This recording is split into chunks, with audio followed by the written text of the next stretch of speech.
Un symbole de la grande déesse se trouve au Val du Pâtre. Et c'est le symbole de la déesse au bandeau, ou plutôt au collier. Dans ce cadre bucolique se situe la très belle chapelle du Val de Pâtre, située sur le territoire de Soultzmatt.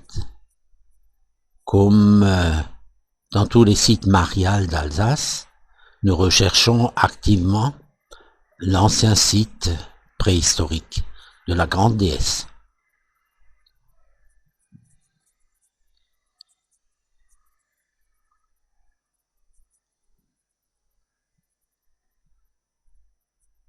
Par un sentier qui va vers le Schimberg. Nous le prenons et immédiatement à gauche, à environ 200 mètres de la chapelle, se trouvent des premières pierres intéressantes.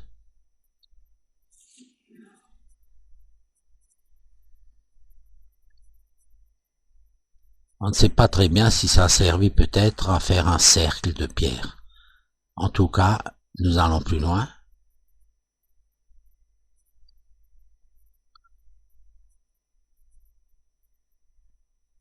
Et là, nous trouvons, par terre évidemment, la grande déesse au collier. Elle a servi longuement dans ce site, probablement un site très religieux, si on va ainsi dire, un site cultuel dédié au culte de la grande déesse. Cette pierre est absolument remarquable, elle est parfaite, elle était évidemment dressée comme vous l'avez vu tout à l'heure.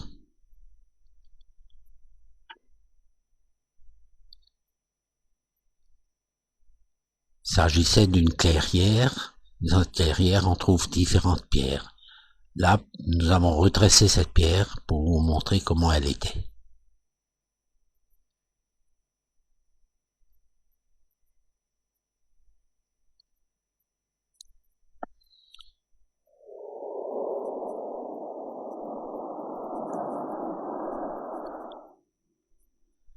Elle a beaucoup de choses en particulier. Remarquons les entailles qui ont été faites sur le côté. Des entailles assez profondes qui ont été faites à l'aide d'un silex probablement et qui suivent la pierre jusqu'au sommet. On ne sait pas trop bien à quoi ça peut servir. Probablement des constatations sur le lever ou le coucher du soleil. Je vois pas d'autre explication. Extrêmement intéressant.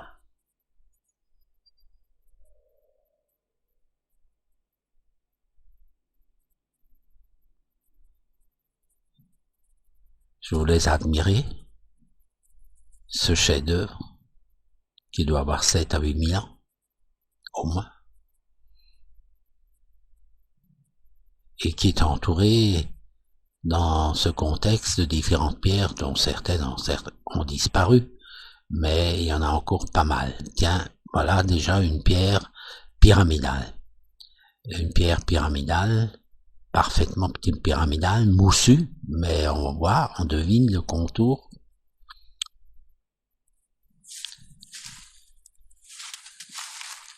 Elle devait être dressée là, à l'orée, si vous voulez, presque de la forêt. Est-ce qu'il y avait une forêt dans le temps? On ne sait pas. Probablement une très belle clairière. D'autres pierres presque rectangulaires gisent par terre. Et un peu plus loin, nous assistons à quelque chose d'assez curieux. C'était un phallus dressé, dont la base a servi plus tard pour, je pense, enterrer les premiers moines chrétiens qui se sont installés dans ce secteur, ermites ou moines.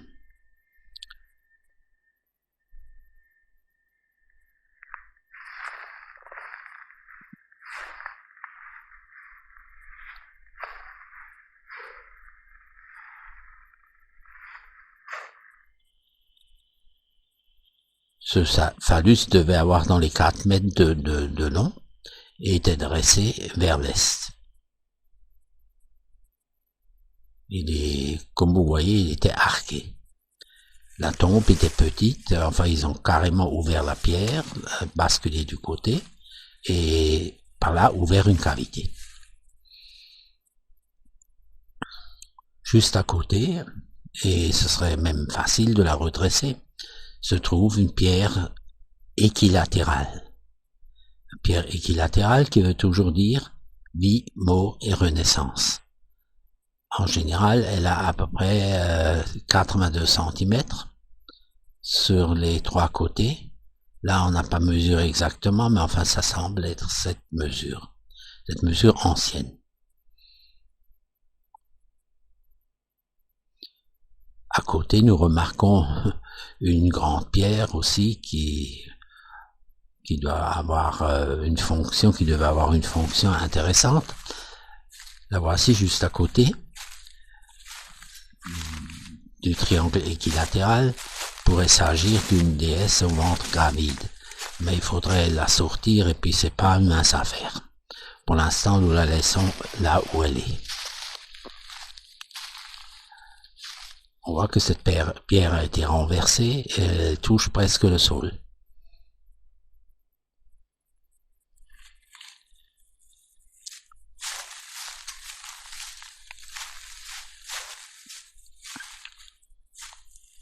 À noter une bonne stabilité du sol, parce que sinon, elle aurait été recouverte de sédiments.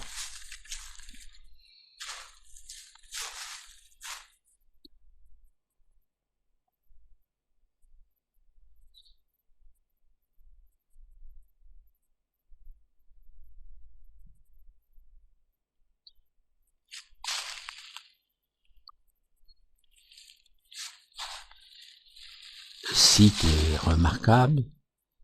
Il a toujours attiré les promeneurs, attiré les gens en quête de tranquillité.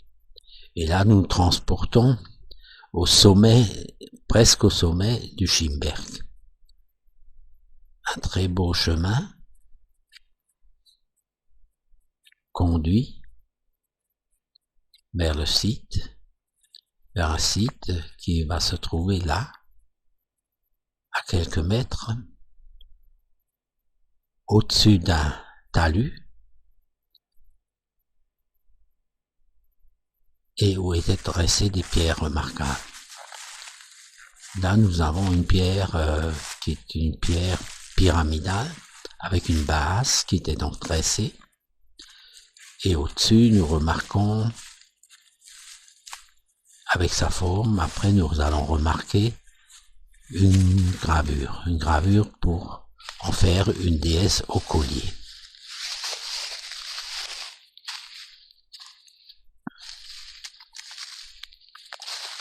On croyait d'abord que c'était une espèce de table, mais il s'agit effectivement d'une pierre pyramidale dont on voit bien la pointe et la base et des dimensions respectables.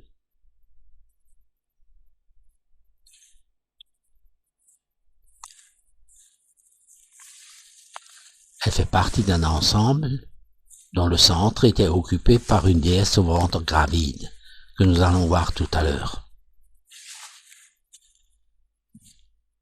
Et là, nous voyons la base de cette grande pierre de dimension respectable, et nous allons voir au loin, pas tout de suite, mais bientôt, nous allons voir au loin la pierre la plus remarquable, c'est-à-dire celle d'une déesse au ventre gravide.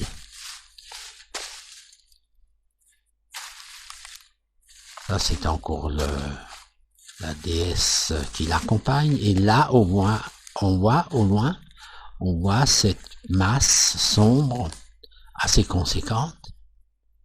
Et en nous rapprochant, nous voyons qu'il s'agit évidemment d'une déesse dont nous avons le détail sur la photo. le ventre gravide, le buste pyramidal au-dessus. Et nous la voyons d'une autre manière. On peut voir le ventre vraiment conséquent et le buste pyramidal. On sait que les déesses n'ont pas de visage.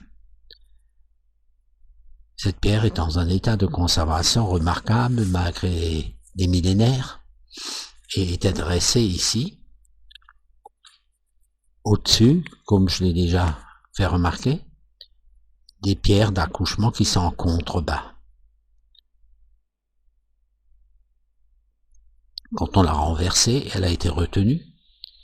Elle a été retenue par une pierre équilatérale, pyramidale. Sinon, elle aurait été dans le ravin. Là, nous voyons les dimensions conséquentes. C'est extrêmement intéressant parce que nous avons les mêmes en petit. Là, vous voyez la base. Vous la voyez bien, la base et la pierre pyramidale équilatérale qui était devant et qui l'a retenue dans la chute. Sinon, on n'en aurait plus aucun souvenir. Et là, vous voyez les autres qui l'accompagnent. Il y en a encore beaucoup dans ce secteur. Nous ne sommes pas très loin. Ici, nous trouvons une stèle. C'est les stèles qui accompagnaient les morts.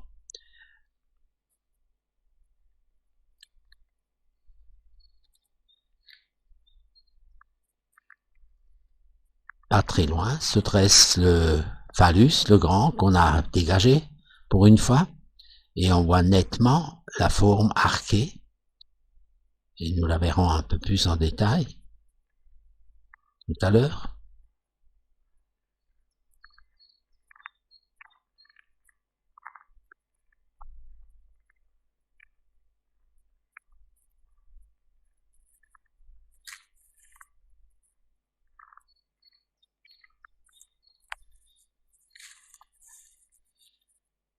Une stèle pyramidale de 82 cm de hauteur, avec la forme connue, que le déhanchement à la gauche de la pierre, déhanchement le plus marqué, et ces pierres accompagnaient les défunts. C'était le symbole de la déesse de la mort, qu'on retrouve assez fréquemment, puisqu'il y avait évidemment beaucoup de cairns et de tombes anciennes dans ces secteurs.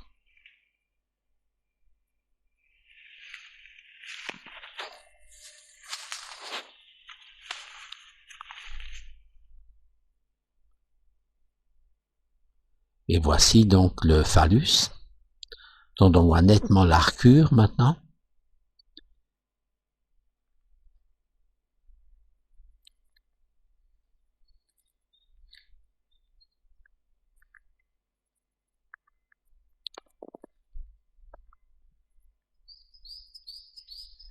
Cette base que vous voyez devant ce truc un peu pointu était ce qui était enterré, puisque les phallus étaient dressés.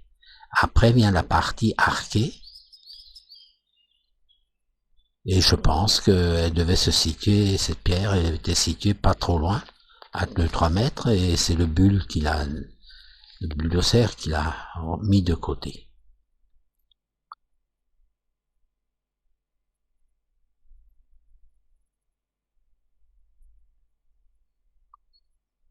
Là, on la voit bien en détail.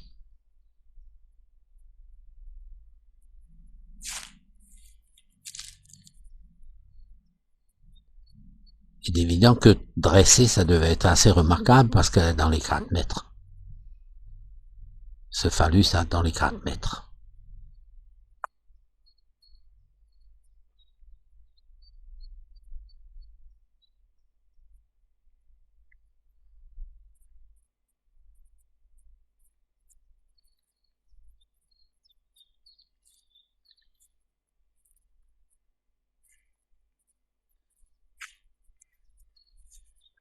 Il y a toute une civilisation qui vivait dans ces forêts et qui avaient aussi leur tombe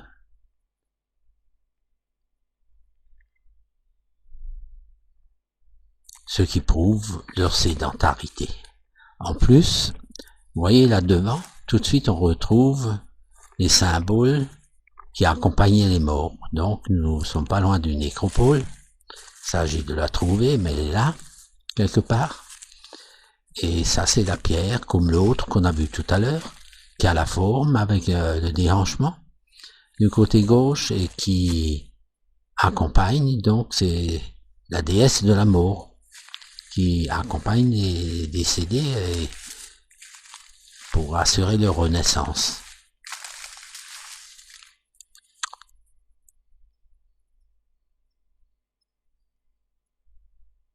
Pour appuyer un peu aussi l'histoire des phallus, des grands phallus qui sont dressés devant les nécropoles, en voici un de taille qui se trouve du côté de Pavnheim, comme vous pouvez le voir.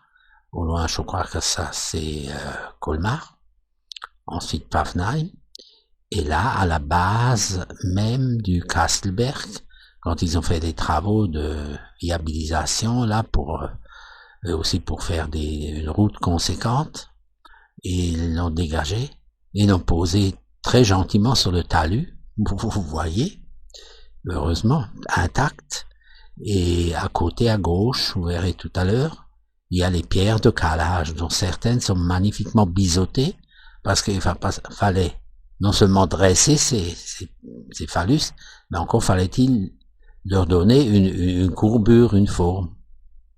Ce qu'on arrivait à faire avec un calage assez savant.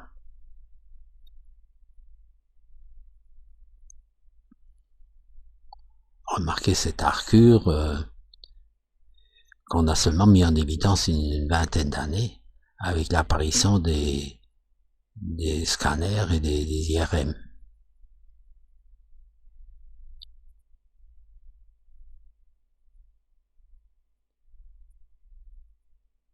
Au-dessus, pas très loin, doivent se trouver les cairns. Cette pierre veut dire renaissance, la renaissance de la vie après la mort.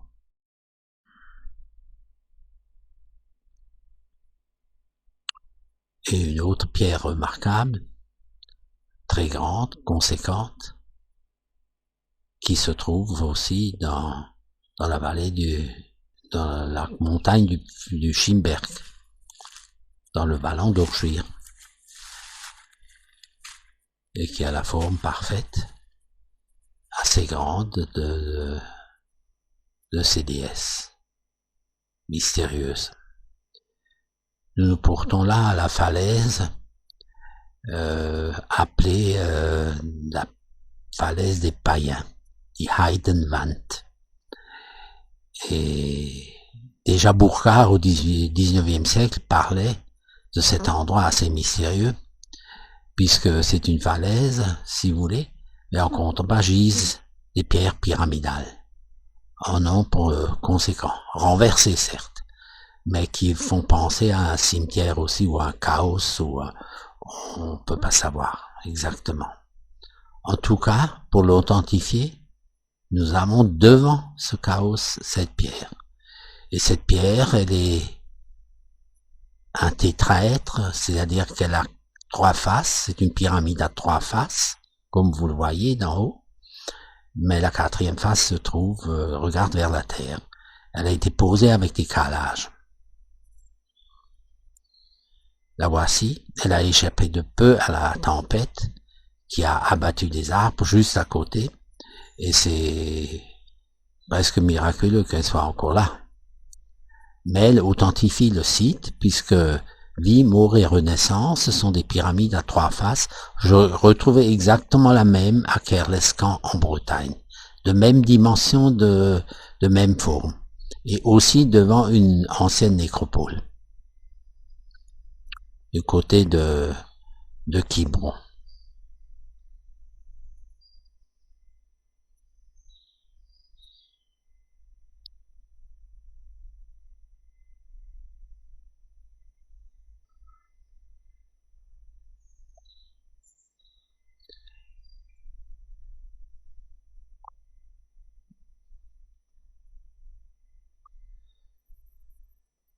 Nous avons maintenant l'endroit, nous allons descendre dans l'endroit situé en contrebas pour voir des pierres d'accouchement. En voici une, très bien distincte.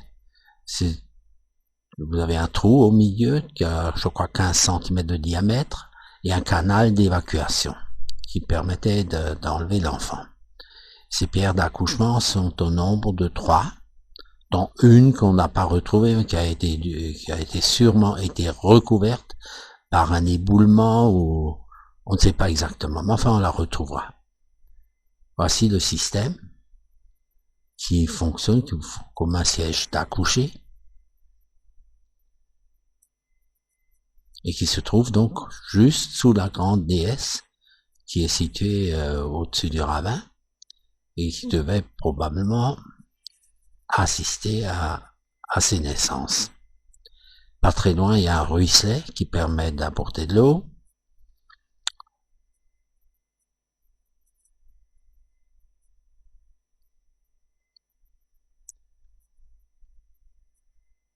Faut pas oublier que il y a pas longtemps encore, on disait que les enfants venaient des carrières. La cigogne, c'est une invention récente. D'autres pierres nous interpellent.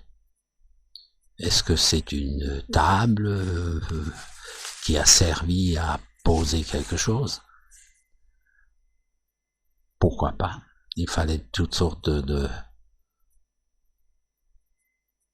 choses pour poser certains éléments et en particulier, pourquoi pas un bébé?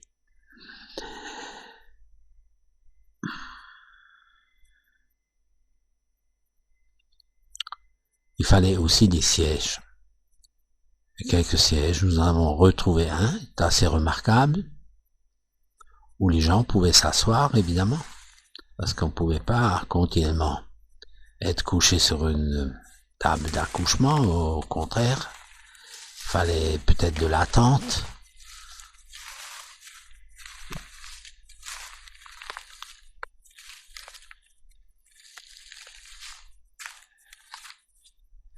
Oui, cette pierre plate a dû servir pour des manipulations.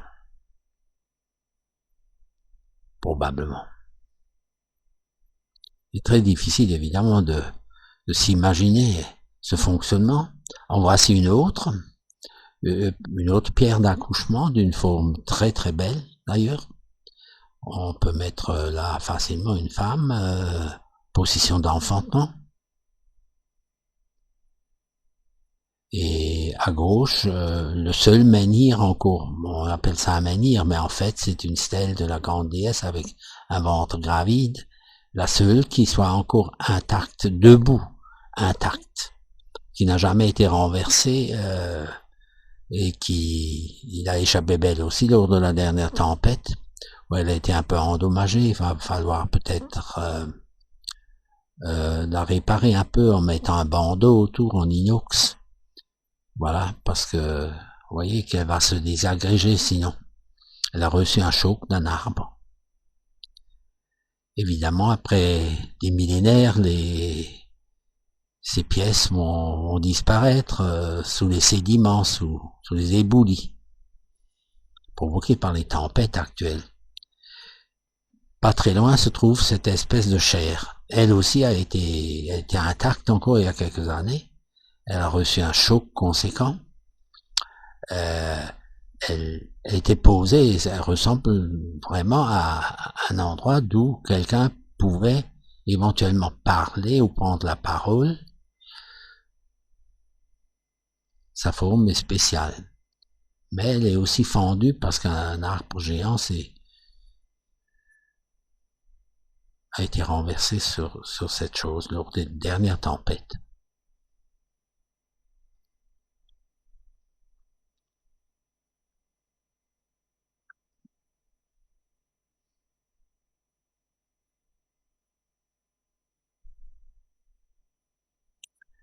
Il est visible que cette pierre a été posée sur une autre, plus grande, et avant ce choc, Il n'y avait même pas un interstice. Nous arrivons maintenant à cette pierre dont je vous ai parlé tout à l'heure, qui est tout simplement un siège. Et là, vous pouvez vous asseoir, et c'est même assez confortable. Il doit y en avoir d'autres aussi, mais petit à petit. La sédimentation va les recouvrir, et on verra plus rien. Pour l'instant, nous essayons de sauver les images, et pour avoir quand même une idée de ce qu'on faisait il y a des millénaires dans les forêts d'Alsace, dans les carrières, qui étaient les maternités de l'époque. On attachait évidemment une très grande importance, disons même religieuse, à ces naissances, apparemment. Au-dessus, pas très loin, se trouvent ces ruines. Ces ruines sont des ruines du néolithique. Très intéressant parce que c'était une petite maison avec une entrée et qui aurait pu servir pour y passer aussi éventuellement la nuit, puisque les naissances ne sont pas toujours de jour et souvent elles ont lieu la nuit, où il faut peut-être passer quelques instants. En tout cas, ça c'est la base. Et là, cette petite maisonnette gagnerait à être fouillée de fond en comble, mais comme nous n'avons pas le droit, nous la laissons dans l'état. Elles sont dans l'état mystérieuse et cachée avec plein de choses qui sont arrivées. Nous pouvons l'imaginer.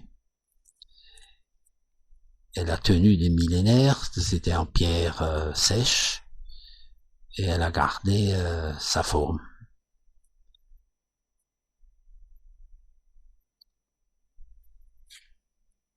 C'est assez rare de trouver des structures de cette nature. En fait, c'est la première dans ce secteur. Une preuve de l'habitation. Maintenant, ces pierres vont disparaître. Tenez, je vous donne une image de ce qui arrive quand on ne veut pas les protéger. Voici des travaux qui sont faits du côté de Schauenberg, ou plutôt de la Hauburg, de Hauberg, de Westphalen, et les voici dans la cour, dans l'arrière-cour. Il y a au moins 3-4 déesses bien taillées, comme vous le voyez, et qui vont disparaître définitivement dans un talus. Puisqu'on les protège pas, personne ne s'en occupe. C'est triste, mais enfin, nous avons sauvé l'essentiel. Merci de votre attention.